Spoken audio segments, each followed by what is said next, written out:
Researchers have a term for how common body dissatisfaction is in women.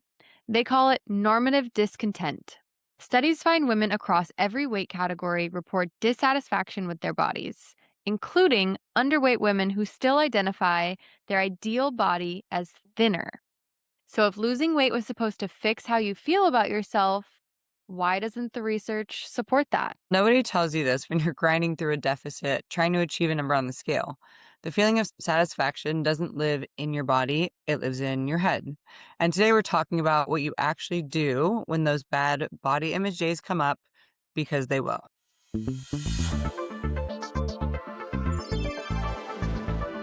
Welcome back to the Overt Thinking Podcast, the show for women navigating fitness and health in a world that makes everything way more complicated than it needs to be. We're your hosts. I'm Kelsey. And I'm Bree.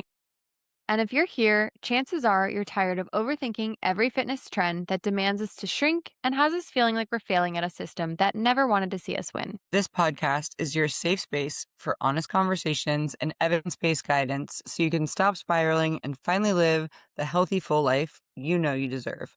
Today's a topic I know we can all relate to. I know that I've been here. 1 minute you're on a roll, you're training hard, you feel strong, and you're genuinely proud of yourself. Then it's Monday morning after a weekend out, or maybe it's that time of the month. Your excitement is immediately crushed by the fixation of how bloated you feel or how your arms jiggle weird. And in that 30 seconds, all that momentum is gone. And we want to talk to you about that spiral today, not to fix you out of it, but to actually look at where it comes from and what the hell do when you're in it. Because truthfully, I am having a very bad body image day today. And it As is we about speak. point 0.3 seconds until my period's supposed to be here. And I have been indulging in some stress sweet treats. Okay. Yes, it's a vicious cycle. So really, this episode is just as much for me as it will be for you guys. It's for all of us. So let's talk about where this actually comes from because I think a lot of women walk around believing that there's something wrong with us, right? Like I'm sure we've all had that thought before. But that shame that you feel about your body, it didn't really start with you, right? Like you didn't just come out of the womb hating your body. That got taught to you. Yeah, like, aggressively taught, especially as, like, 90s-ish people probably listening to this, millennials, where we are just taught smaller is better, body fat is bad. It is bad to have body fat, and certain bodies just get publicly, like, ostracized. Like, remember those magazines in the grocery store, and that like, in the checkout line, they have, Mandy Moore's fat again, and you're like, "Okay, is that bad? Like, what are we what are we doing?" And we just absorb it, and because we're living in this world that says this constantly, we kind of just, latch on to whatever panic we're kind of being sold, right? My mind immediately went to like Jessica Simpson. Like poor Jessica Simpson was just trying to live her married life. And Yeah, here is Esquire that's like, Jessica Simpson gains 10 pounds. You're like, she looks fine. Leave this girl alone. you're like, "Why can't we just normalize that all these celebrities are ebbing and flowing in their body weight?" And maybe that's actually, the whole fucking point, is that all of us women go through seasons of life, and we are not, and we'll get into this, whole toxic body positivity people. Like, Kelsey and I are very much not. I can be rainbows and, cheerleader coach, but I certainly am not going to feed you that. So we wanna talk a little bit about the diet culture today. We wanna talk a little bit about, where this skinny culture happened and was built, and then just give us some tools so that we can, even myself, walk away from a tough day like this and not punish ourselves more and make us feel more stuff. I love that. Yes, we want to get you out of that spiral. And I think a lot of this comes from, like you said, the diet culture and the skinny culture. That's built the framework and that has always existed from our mom's generation to our generation to the future generations. And that status quo is a status quo of control. And it was handed to you and just said, here, this is yours. You're inheriting this. But just because you're inheriting it doesn't make it yours. And it definitely doesn't make it true. I can go down a whole rabbit hole with this, but I think especially with our moms and my mom, with controlling everything, being really critical of food. I don't even really think they were taught to be critical of food per se.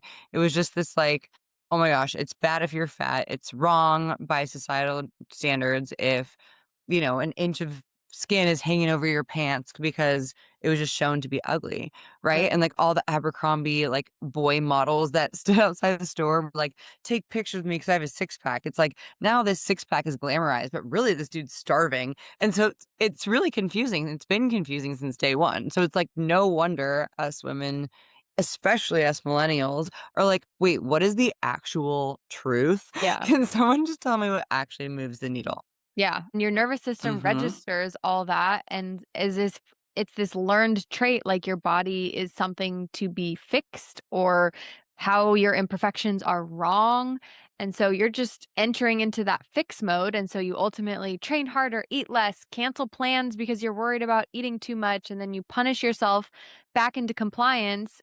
And then that shame spiral doesn't end or stop. You're just stuck in the loop. Ultimately, like, you become your own villain, right? You're not even back on the plan because you're like, "I'm gonna take care of my body, and I'm gonna give myself appropriate amounts." You're like, "My body failed me, and I'm gonna punish you. Like, you didn't look the way I wanted it to look, and now we're gonna go spend hours in the gym." And it's the system that taught you to see you as the villain. It's not your fault. So we're gonna talk about some myths worth burning down. So let's talk about how to actually navigate those bad body image days. And like you said, Brie, some of this advice will be to you, and let's see how it lands. I think it's important to talk about some of the potential strategies because a lot of well-meaning people might say these, right? And they might actually help, but we're going to tell you what to do instead. So the first kind of like piece of advice is just lose weight and then you'll feel better.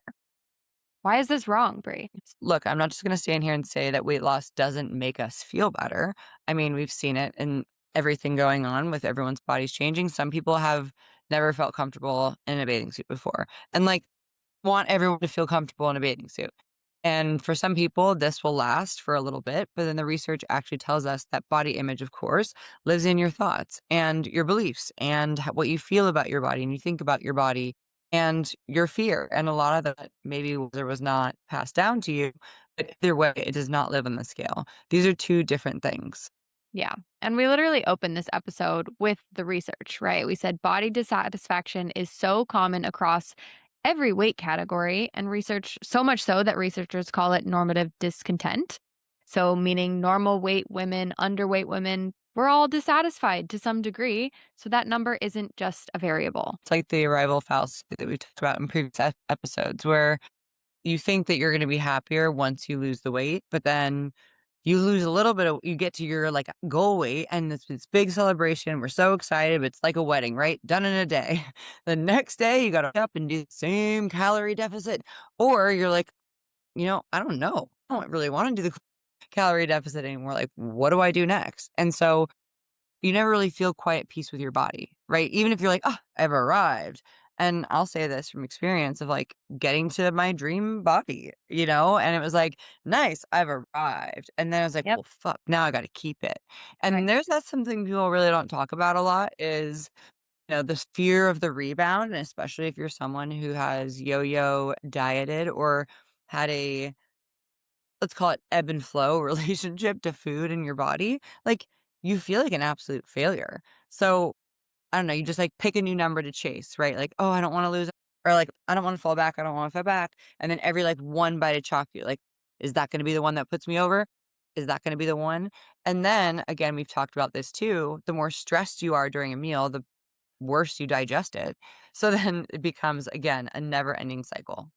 And to your point of maybe rebounding after a deficit, the next little piece of advice might be well, just love your body at any stage. What if you don't love your body, right? That's okay. Tell us what to do instead. I can say there that even in, like, my dream body, I didn't love it, and then I just became critical about other things, right? Like, yeah, just love yourself, problem solved. If you're in the middle of a bad body image day and you woke up feeling garbage about yourself, loving your body is not just like a strategy. You actually might kind of feel insulted. Think the whole point of saying like just love your body is like just validating like you don't have to love it, but also acknowledge that you want things to be different. And if you're in the middle of a hard body image moment, it does like that doesn't feel like good advice. Yeah, or again, like you're afraid of like just seeing your hard work, go all the way back. And I think that when we're being told, love your body, like that should solve your problem. It's like someone tells you to calm down, you know? It's like, calm down. You're like, no, like you fucking calm down. Yeah, no It's one like the wants to same hear that. thing. And I want that for everyone. No, like, don't tell me to calm down. Now I'm mad at you. Now you're also part of the problem. And Yeah. so I think when it becomes that kind of like me versus me. I'm like, I should just love my body. It's like, well, now I'm mad at myself for not loving my body and I'm punishing myself for the thing that I did that like if I had just had the croissant and been like, yeah, you go girl, you work super hard, eat that croissant, girl, and then just like enjoyed it and just like let it be, I probably would have hit my protein target that day. I probably would have hit 3 workouts that week, but instead I've sat here where no one else can see it. No one else can hear it. And I'm sitting here thinking about all the mental gymnastics of what one croissant may or may not do to this like long standing saga of my relationship to my body. Does anyone relate to that?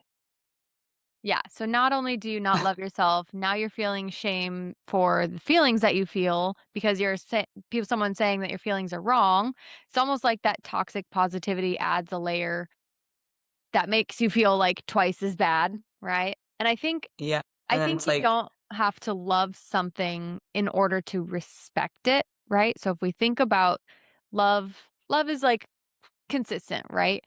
You can appreciate and respect your body for what it's capable of, and respect becomes a practice. So on the days you may not feel loving, you can lean on that respect to practice the skills and the sustainable habits that help you get to the body that you do and will love. what about this one? And like, say positive affirmations about your body. I am not an affirmations person. And if you put little stickers up on your mirror and that works for you to remind you that you hold value, great.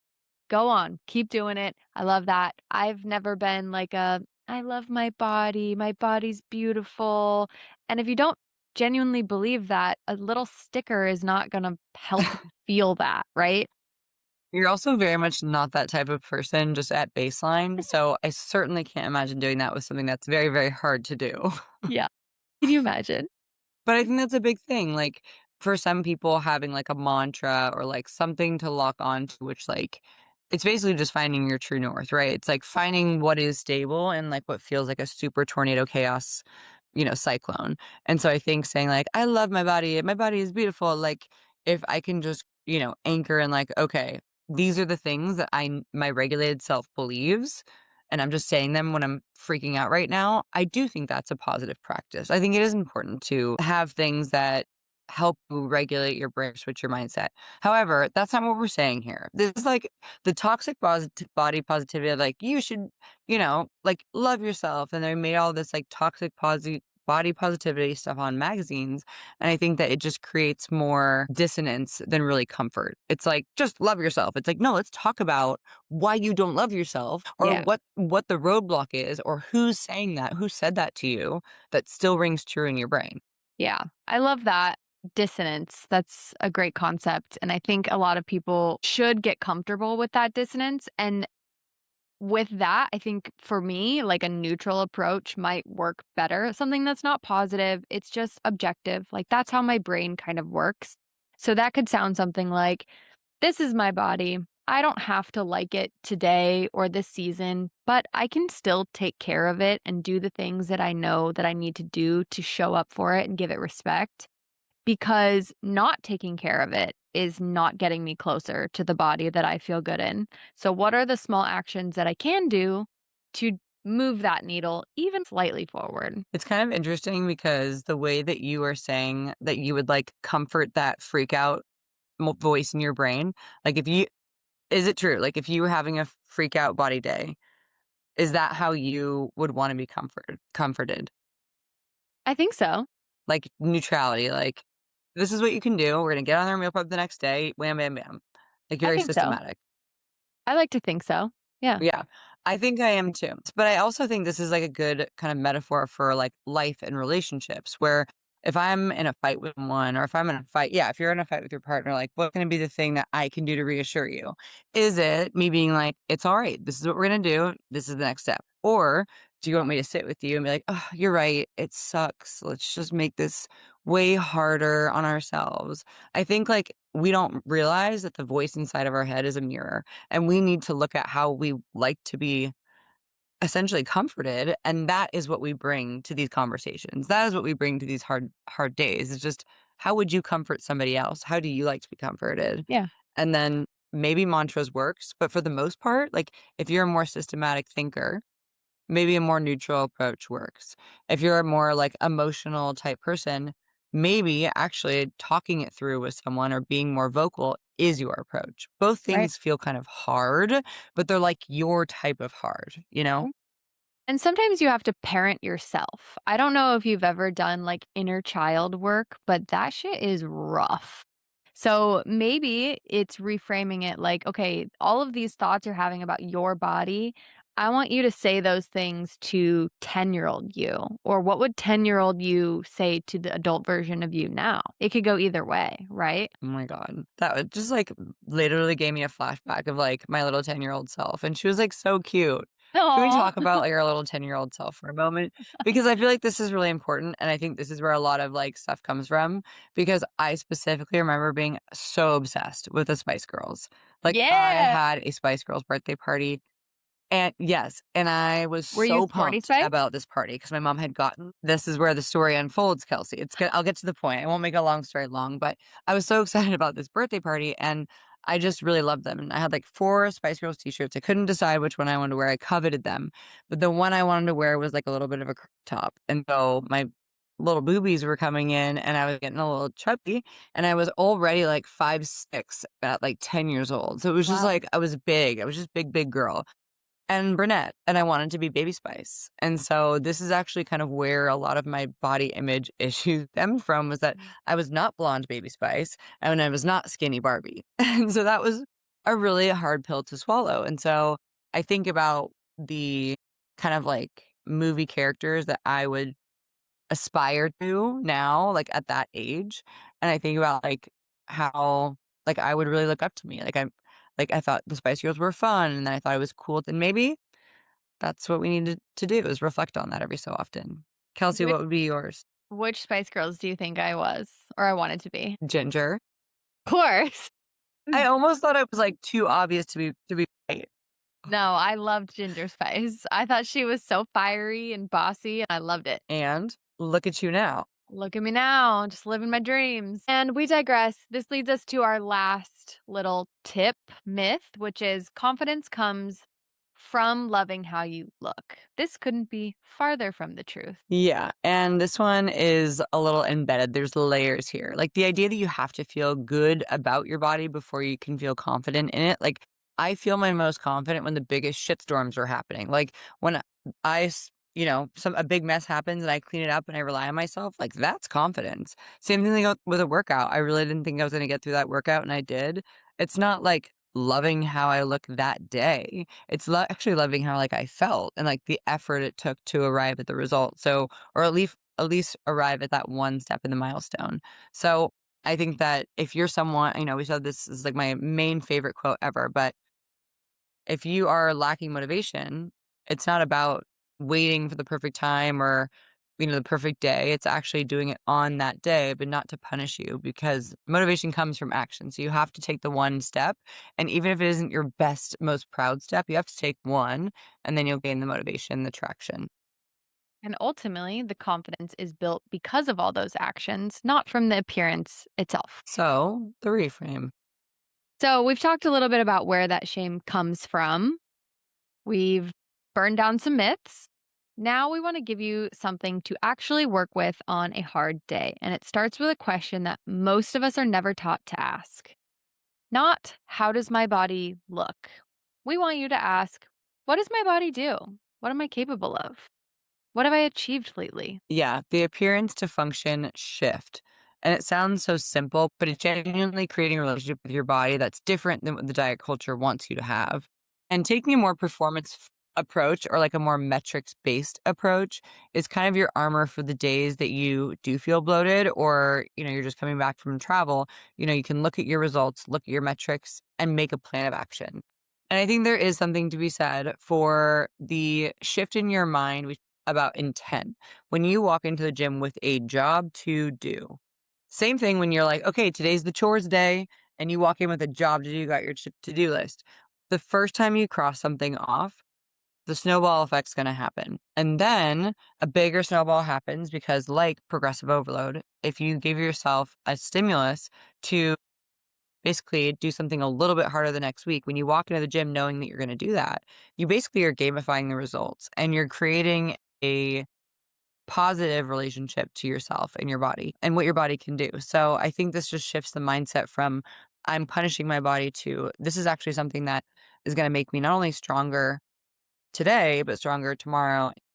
I think just having that actionable plan where your like day-to-day plan is what makes that process become so beautiful because you less rely on what does my body look like today and here's what I actually achieved today. So those are the real metrics that matter and why you and I both stress so heavily a performance-based approach. And I think when we think about all of these things like the shame spiral that we go down, we have to ask about what's the cost of actually judging and nitpicking ourselves to freaking death, right? Yeah, it's easy to think of body image as an internal thing, like it only affects you how you feel in your head, but it bleeds and it bleeds into everything. And so if you're out with your best friends, having drinks, telling secrets, the kind of night you want to talk about for years, but then there's still this big voice in the back of your head that makes you not feel present. It makes you thinking about that little skinful, just trying to count, manage the macros, you know, and then whether you've earned it or not, you still just kind of feel icky after. Or maybe you're at your mom's house and she makes your favorite dish, the one from when you were a kid, the one that might not always be there. And then you're negotiating with yourself instead of just being present. Those are the trade offs. And then maybe, sure, you feel like a little bit more puffy, but then the question becomes, was it worth it? Yeah, it's always worth it.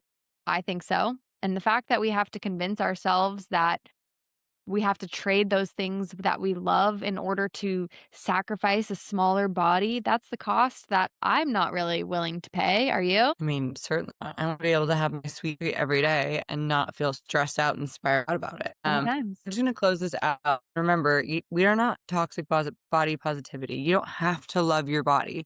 You already know that, but we do want to teach you how to take care of it anyways, even on these days. Yes. Try to stay neutral over positive if that sits well with you. You could say something like, this is my body. I don't have to like it today, but here's the things that I'm going to do today in order to get myself to love it tomorrow. That's a complete sentence, and that's enough. So we shift that question from how does it look to what can I do? Even one true answer creates momentum. And if your approach to a satisfied body image, a body image that you're satisfied with requires chronic restriction, constant fear on food, or suppressing your appetite just to function, that deserves scrutiny. That's not discipline. We need to be looking at that. That is not a plan. That is not a system. That's just harm dressed up as quote unquote health because someone else on Instagram is doing it and because someone promised you it was going to move the needle for you too. Yeah. Healing your relationship with your body is not a detour from the work. It is actually the work and one of the biggest coaching points that you and I have to help guide women through. You cannot build something strong and sustainable on a foundation of shame. Yeah. And that's the thing is that it's not if, it's when. And so every single client we take on in the first like 30 days, I expect there to be some big, big rupture that happens because that is the work. Like it is meant to happen. If you think, oh my God, I just started this coaching thing and something totally came up and now I should stop coaching. No, this is the work. This is how you heal is like overcoming these obstacles again and again, proving to yourself that you can, rewarding yourself, claiming the dopamine, and then you do it again. So these hard days are days that just mean that you're human. And so living in a world that's literally designed to make you buy more, try to be more, and you're not good enough, you're allowed to push back on that. And especially on the days that it feels hard. Yes. And that villain is never your body. So defer that scrutiny to diet culture itself. If this episode hit home for you, give us a comment and share it with a friend. As always, connect with us on Instagram at overt_thinking podcast, at Brianna Lamb, at Kelsey Michelle, and we're also on YouTube. If you want to watch us fumble through all this stuff in real time, come hang out. And we will see you in the next episode.